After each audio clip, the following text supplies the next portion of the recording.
एक करके और कल सुबह तक बल्कि आज सुबह तक इसमें मुख्तलिफ एस्पेक्ट से और मैं रसूल से ये बात कहना चाहूँगा कि उनका बेटा जो है अनफॉर्चुनेटली वही कातिल है। उसने बड़ी बेरहमी से अपने वालिद का कत्ल किया तेज़ धार आले से, और उसके बाद वो मौके से चला गया। He left the scene of crime। उसके बाद वो किसी जानने वाले के यहाँ कई घंटा बैठा रहा, वापस आया और इस वाक़ये पे मौजूद एविडेंस को छुपाने के लिए उसने अपने बाप की डेड बॉडी को आग लगा दी और इस वाक़ये को ये रंग देने की कोशिश की कि ये एक शॉर्ट सर्किट है। उसमें बहुत सारी चीज़ें थी जो अदरवाइज इंडिकेट कर रही थी, निशानदेही की। उसके अलावा एक चीज़ हमने ये भी देखी कि उसमें बहुत ज़्यादा ब्लड मौजूद था मौके पे। अगर दम घुटने से किसी की डेथ वाक़ई हो तो ब्लड नहीं होता। इसी तरह अगर कोई आपके ऊपर ऊपर से कोई चीज़ आपकी गिरती है, जैसे इसमें फॉल सीलिंग के कुछ पीसेस गिरे थे, तो भी इतनी ब्लीडिंग नहीं होती। उस तरह की मल्टीपल चीज़ें थी। हमने किया, उन डिफरेंट लोगों को इंटरव्यू किया जिनका तो बहुत ज़्यादा तज़ाद सामने आए, तो वो कन्फ्रंट किया। तो फाइनली ही कन्फेस्ड टू हिज क्राइम। और इसमें हम लोग जो आलाए कत्ल है वो भी हमने बरामद कर लिया है मुल्ज़िम ने, और उसने अपनी गिल्त का एतराफ़ किया। डॉक्टर आकाश जो कातिल संदसि पुट है, वाक़े में इस्तेमाल थियल छुरी बि हथ कई वई। SSP हैदराबाद चयो आहे। अहम ख़बर है तो डॉक्टर आकाश जो कातिल संदसि पुट है, वाक़े में इस्तेमाल थियल छुरी बि हथ कई वई है। SSP हैदराबाद चयो। अवांखे अपडेट की तो SSP हैदराबाद चयो आहे तो डॉक्टर आकाश जो कातिल संदसि पुट है, वाक़े में इस्तेमाल थियल छुरी बि हथ कई वई है। वधीक जांच कई पई वञे। डॉक्टर आकाश जो कातिल संदसि पुट ही निकितो आहे, वाक़े में इस्तेमाल थियल छुरी बि हथ कई वई है। SSP हैदराबाद चयो। अवांखे अपडेट क्यों था डॉक्टर आकाश जो कातिल संदसि पुट ही निकितो आहे, वाक़े में इस्तेमाल थियल छुरी बि हथ कई वई है। SSP हैदराबाद चयो। मज़ाहिमती शहर डॉक्टर आकाश अंसारी जो कातिल संदसि पुट हुजण जी तस्दीक थी आहे, छुरी बि हथ करण जी दावा कई वई आहे। SSP हैदराबाद चयो आहे तो डॉक्टर आकाश जो कातिल संदसि पुट निकितो आहे, वाक़े में इस्तेमाल थियल छुरी बि हथ कई वई आहे। अवांखे अपडेट कयो तो मज़ाहिमती शहर डॉक्टर आकाश अंसारी जो कातिल संदसि पुट हुजण जी तस्दीक थी आहे, छुरी बि हथ करण जी दावा कई वई आहे। डॉक्टर आकाश जो कातिल संदसि पुट आहे। SSP चयो तो वाक़े में इस्तेमाल थियल छुरी बि हथ कई वई आहे। ब्रेकिंग न्यूज़ आहे तो SSP हैदराबाद चयो तो डॉक्टर आकाश जो कातिल संदसि पुट आहे, वाक़े में इस्तेमाल थियल छुरी बि हथ कई वई आहे। अवांखे अपडेट की तो मज़ाहिमती शहर डॉक्टर आकाश अंसारी जो कातिल संदसि पुट हुजण जी तस्दीक थी आहे, छुरी बि हथ करण जी दावा कई वई। SSP हैदराबाद चयो आहे तो डॉक्टर आकाश जो कातिल संदसि पुट आहे, वाक़े में इस्तेमाल थियल छुरी बि हथ कई वई आहे। ब्रेकिंग न्यूज़ आहे तो मज़ाहिमती शहर डॉक्टर आकाश अंसारी जो कातिल संदसि पुट हुजण जी तस्दीक थी आहे, छुरी हथ करण जी दावा कई वई। SSP चयो तो डॉक्टर आकाश जो कातिल संदसि पुट आहे, वाक़े में इस्तेमाल थियल छुरी बि हथ कई वई आहे। वो अपने कीमती मसरूफियात में से टाइम निकाल कर यहाँ तशरीफ लाए। आज आप लोगों को रहमत देने का जो पर्पस था वो ये था कि मैंने रिक्वेस्ट की फैमिली को और उनको कायल किया कि इसका पोस्टमार्टम होना चाहिए। इनिशियली कुछ रेजिस्टेंस आई, लेकिन बाद में उन्होंने कॉपरेट किया और मैं कहूँगा कि मेहरबानी की कि उसमें उसकी कोई फाइंडिंग इन राइटिंग नहीं आई थी, लेकिन जब डॉक्टर से बात की उन्होंने कुछ इस तरह की चीज़ें बताई जो कि इस तरफ इंडिकेट कर रही थी कि जो इनिशियल फाइंडिंग्स थी उनके शॉर्ट सर्किट की वजह से जल के जाँ बहक होने की वो सही नहीं थी। उसमें डॉक्टर्स ने बताया कि उनकी बॉडी पर मल्टीपल निशान थे किसी तेज रात आने के। आप लोगों में से जिन लोगों ने देखी होंगी पिक्चर्स क्राइम सीन की, उसमें जो फॉल सीलिंग थी उसमें छत के ऊपर शीशे के बार थे जो जलने की वजह से टूटे और वो उस दौरान वो तहकीकाती टीम को लीड कर रहे थे। एक ये भी एंगल आया कि जी ये भी हो सकता है कि उनकी बॉडी में जो निशान है इस तरह के तेज वाले के वो उन शीशों की वजह से, उनके शीशे काफ़ी भारी थे, वो जब ऊपर छत से गिरे तो वो उनकी बॉडी में बेबस हो गए हों। उसमें फिर डॉक्टर्स को मैंने रिक्वेस्ट की और उनको जिन्होंने पोस्टमार्टम किया था उनसे कंसल्ट किया और कोई निशान नहीं है क्योंकि मल्टीपल निशान थे और वो उसी तेज आले के आले के हैं। दूसरा ये कि शीशा अगर बेबस होगा तो उसमें इसके पार्टिकल्स रह जाएंगे।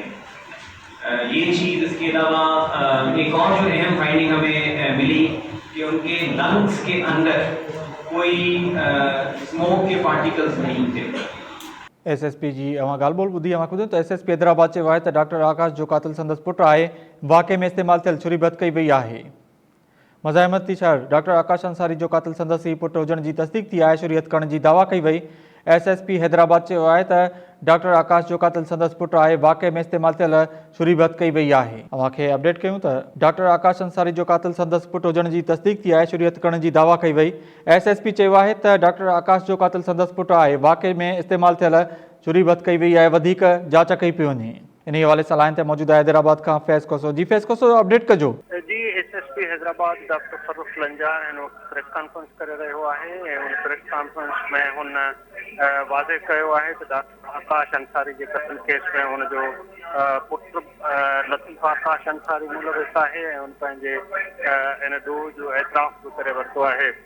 SSP डॉक्टर फरूख लंजा जी जेका प्रेस कॉन्फ्रेंस आहे उनमें उनजो चवणु हुयो त इब्तदाई तौर ते डॉक्टर आकाश अंसारी जे पुटु जो मञण खां इनकार करे छॾियो पोइ हू पंहिंजे पीउ जे क़त्ल जे केस में मुलविस आहे, पर बाद में मुख़्तलिफ़ हवाले सां जॾहिं शाहिदियूं उनजे साम्हूं रखियो वियो त उन्हनि शाहिदियुनि जे बुनियाद ते हुनजो एतराफ़ कयो त खेसि पंहिंजे पीउ सां कावड़ हुई ऐं हू हुनखे हुनजो ख़्यालु न रखंदो हो।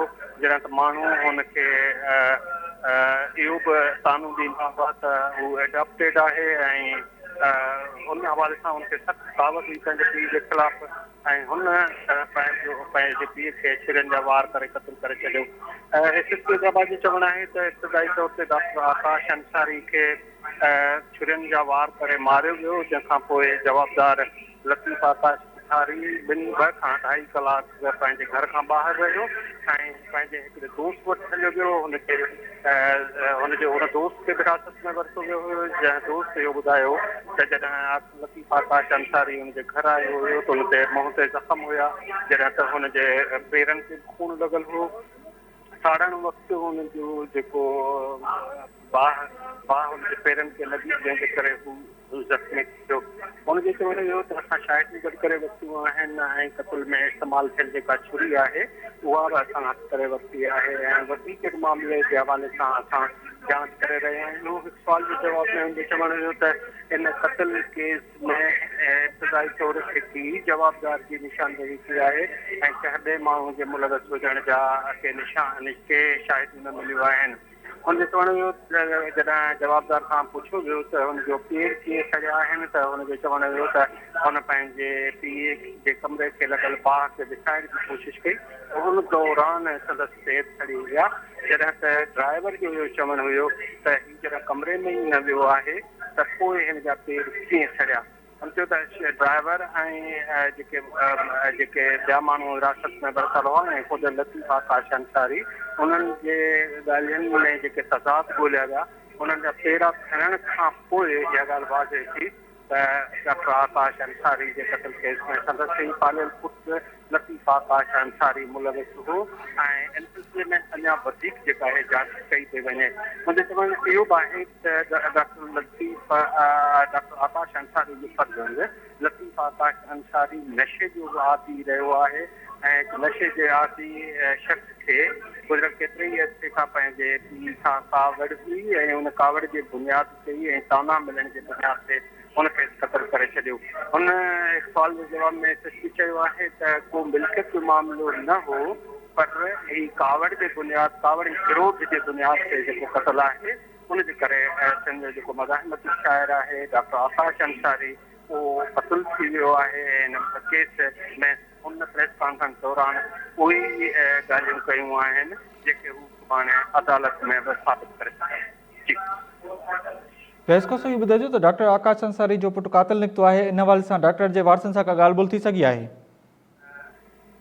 डॉक्टर आकाश अंसारी या वारिस SSP ऑफिस में मौजूद आहिनि पर प्रेस कॉन्फ्रेंस में मौजूद कोन्हनि को करे उन्हनि सां का ॻाल्हि न थी सघी आहे। SSP हैदराबाद जो चवणु आहे त डॉक्टर आकाश अंसारी जा जेके वारिस आहिनि उहे हिन मामले जो केस दाख़िल कराइणु चाहिनि था ऐं उहे राज़ी आहिनि क़तल केस दाख़िल कराइण जे हवाले सां। जेकॾहिं उन्हनि राज़ी जेकॾहिं उन्हनि केस दाख़िल न कयो त स्टेट सभिनी जी मालिक आहे ऐं स्टेट ई उन्हनि केस दाख़िल कराईंदी, पर अहिड़ी नौबत न ईंदी छाकाणि त आकाश अंसारी जा जेके वारिस आहिनि उहे केस दाख़िल कराइण लाइ तयारु आहिनि। असांजी बि उन्हनि सां थोरी देरि बाद जो गुफ़्तगू थींदी हुन खां पुछिबो त उहे केस दाख़िल कराइणु चाहिनि था या न।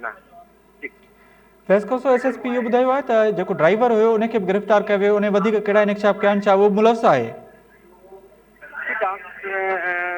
ड्राइवर समेत हिकु वधीक माण्हू बि पुलिस जी हिरासत में आहिनि ऐं उन्हनि जी छाकाणि त उन्हनि ख़िलाफ़ का शाहिदी न आई आहे, तंहिं करे मुमकिन आहे त पुलिस उन्हनि खे अॼु या सुभाणे वधीक जांच खां पोइ आज़ादु करे छॾे, पर अञा ताईं उहे माण्हू पुलिस जी हिरासत में आहिनि ऐं अॼु मुमकिन आहे त डॉक्टर आकाश अंसारी जा वारिस जेके आहिनि उहे विटाईनगर थाणे ते पहुची केस दाख़िल कराए छॾियो। बड़ी मेहरबानी अपडेट करण लाइ फैज़ खोसो। नाज़रीन, हैदराबाद का फैज़ खोसो अपडेट करे रहे हो। अवांखे ॿुधायो त SSP हैदराबाद डॉक्टर आकाश जो क़ातिल संदसि पुटु निकितो आहे। वाक़े में इस्तेमालु थियल छुरी बत करण जी दावा कई वई।